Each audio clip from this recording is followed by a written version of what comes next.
नमस्कार दोस्तों, राधे राधे, जय श्री कृष्ण। स्त्री के ऐसे सिंदूर लगाने से पति का भाग्य चमक जाता है।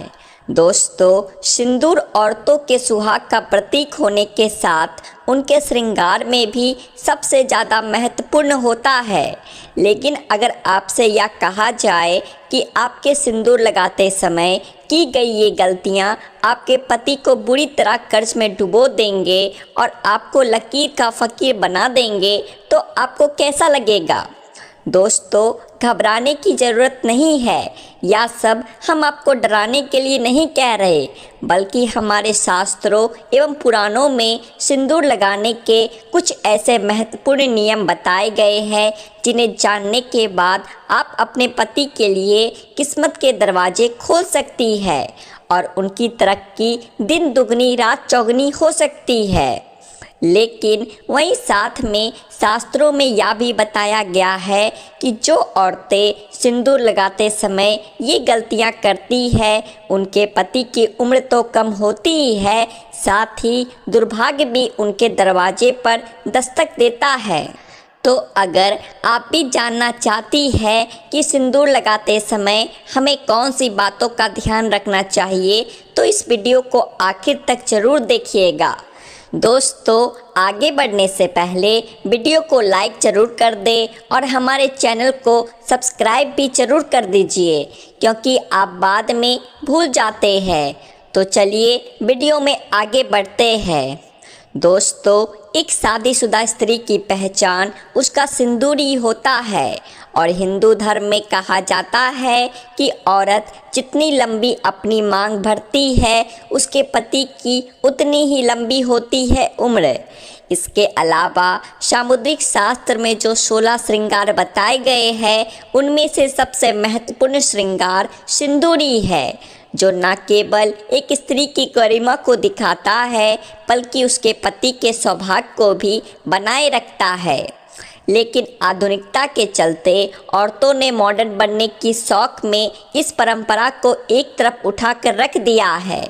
अब या तो महिलाएं अपनी मांग में सिंदूर लगाती ही नहीं है, या फिर तेरी मेरी मांग बनाकर उल्टा सीधा सिंदूर भरने लगी है और इसकी वजह से उनके जीवन में परेशानियां चलती रहती है और फिर वह औरतें अपने भाग्य को और भगवान को दोष देती है। लेकिन आज का वीडियो देखने के बाद आप ज़रूर समझ जाएंगे कि हमारी ही गलती हमारे कर्मों का निर्धारण करती है और हम पर भारी पड़ती है। नंबर 1, पुराणों में बताया गया है कि जो औरतें सिर धोने के तुरंत बाद सिंदूर लगा लेती है या फिर गीले बालों में सिंदूर लगाती है, तो ऐसे में उनके पति कर्ज में डूबने लगते हैं और उनके काम धंधे भी ठप होने लगते हैं। साथ ही आपको ये भी बता दें कि शास्त्रों के अनुसार गीले बालों में सिंदूर भरने से इसका प्रभाव महिलाओं के मन पर पड़ सकता है और उनके मन में बुरे बुरे विचार आ सकते हैं और ऐसा करने से पति पत्नी के रिश्ते में लड़ाई झगड़ा और परिवार में क्लेश हो सकता है। औरतों को हमेशा अपने बाल धोने के बाद सुखाने चाहिए और उसके बाद ही अपनी मांग भरनी चाहिए। दूसरी बात दोस्तों, शास्त्रों में यह भी बताया गया है कि फैशन में महिलाएं अलग अलग बनावट के कपड़े पहनने लगी है। उसी तरह सिंदूर को भी अपनी सहूलियत के हिसाब से तेरी मेरी मांग करके लगाने लगी है, जो कि बिल्कुल अनुचित है। सिंदूर लगाते समय महिलाओं को यह ध्यान में रखना चाहिए कि सिंदूर हमेशा नाक की सीध में ही लगाया जाता है। जो औरतें तेरी मेरी मांग निकालकर सिंदूर लगाती है, ऐसी औरतों के पति की सफलता में कई रुकावटें आती है और उनके कोई भी कार्य सफल नहीं हो पाते। और दोस्तों, जो औरतें अपनी मांग के सिंदूर को अपने बालों से छुपा लेती है, तो ऐसी औरतों के पति को समाज में सम्मान नहीं मिलता और समाज में उनकी छवि भी लोगों के बीच में छिप जाती है। लोग या तो उन्हें पहचानते नहीं हैं या फिर उनकी एक गलत छवि लोगों की नज़रों में बनी रहती है। नंबर 3, शास्त्रों में यह भी बताया गया है कि औरतें अक्सर अपना सिंदूर दूसरी औरतों को लगाने के लिए दे देती है या फिर दूसरों से मांग का सिंदूर अपनी मांग में भर लेती है। अगर आप भी उन्हीं औरतों में से हैं जो अपना सिंदूर किसी दूसरी औरत को लगाने के लिए देती है या फिर किसी और का सिंदूर अपनी मांग में लगा लेती है या किसी और की बिंदी लगा लेती है, तो आपके पति का सौभाग्य आप खुद ही दुर्भाग्य में बदल रही है। कभी भी किसी और की बिंदिया या सिंदूर मांग कर लगाने से हमारे पति के जीवन में भी वही दुख और तकलीफ आने लगती है जो उस स्त्री के जीवन में होते हैं।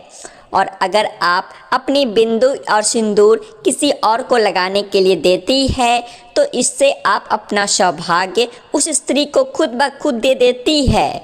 तो इसीलिए आप अपने किसी भी चीज़ को दूसरों को दे सकती है या दूसरों से मांग कर कुछ भी इस्तेमाल कर सकती है, लेकिन अपनी बिंदी और सिंदूर को किसी को देने और किसी से देने से पहले 1000 बार ज़रूर सोचिएगा। चौथी बात दोस्तों, पुराणों एवं शास्त्रों में यह बताया गया है कि सिंदूर लगाते समय हमें किन बातों का ध्यान रखना चाहिए। शास्त्रों के अनुसार औरतों को हमेशा नाक की सीध में लंबा सिंदूर लगाना चाहिए। माना जाता है कि औरत अपनी मांग जितनी लंबी भरती है उसके पति की आयु भी उतनी ही लंबी होती है और उसकी तरक्की के रास्ते भी खुलते चले जाते हैं। पांचवी बात, अगर आप एक कामकाजी महिला है और हर रोज़ सिंदूर लगाना आपके लिए मुमकिन नहीं है तो आप यह ध्यान रखें कि तीज त्यौहार के मौके पर सिंदूर ज़रूर लगाएं और हो सके तो जब भी आप किसी मंदिर या फिर पवित्र स्थान पर जाए तो वहाँ का सिंदूर लेकर अपनी मांग में ज़रूर भरें। और जिन स्त्रियों की नई नई शादी हुई है वे अपनी शादी का सिंदूर संभाल कर रखें और उसी सिंदूर में और सिंदूर मिलाकर लगाते रहे और कम से कम 40 दिनों तक यह सिंदूर ज़रूर लगाकर रखें। छठी बात, शास्त्रों में यह भी कहा गया है कि तीज त्योहारों के मौके पर करवा चौथ पर अपने पति से सिंदूर लगवाना भी आपके सौभाग्य को बढ़ा सकता है। नंबर 7, महिलाओं को यह ध्यान रखना चाहिए कि सिंदूर लगाते समय अगर सिंदूर उनकी नाक पर गिर जाता है तो उनके पति की आयु बढ़ जाती है। वहीं अगर सिंदूर गलती से ज़मीन पर गिर जाता है तो इससे महिलाओं के जीवन में ज़रूर कोई न कोई संकट आने वाला होता है। तो सिंदूर लगाते समय इन बातों का विशेष ख्याल रखना चाहिए। नंबर 8, हमारे हिंदू धर्म में एक कथा प्रचलित है कि वनवास के बाद जब एक बार सीता माता अपनी मांग को सिंदूर से भर रही थी तब हनुमान जी सीता माता के पास जाकर पूछते हैं कि माता आप यह क्या कर रही है। तब सीता माता ने हनुमान जी को बताया कि वह श्री राम की लंबी आयु के लिए अपनी मांग में सिंदूर भर रही है, इससे श्री राम प्रसन्न होते हैं।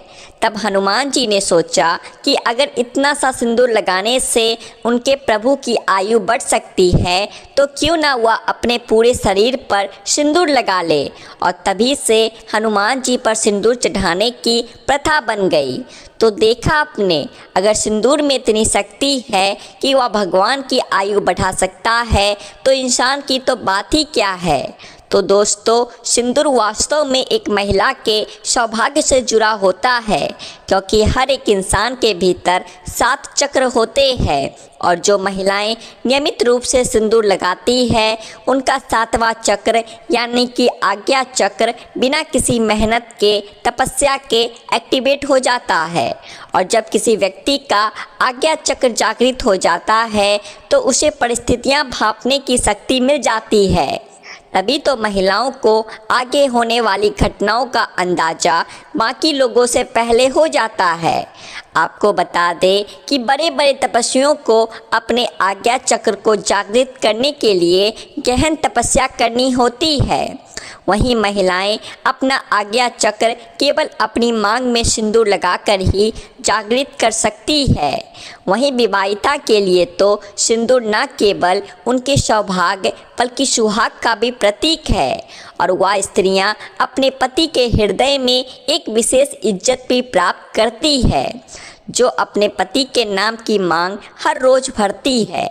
तो दोस्तों, औरतों को यह हमेशा ध्यान रखना चाहिए कि सिंदूर न केवल उनके पति की आयु लंबी करता है बल्कि उनकी चेतना शक्ति को भी जगा देता है।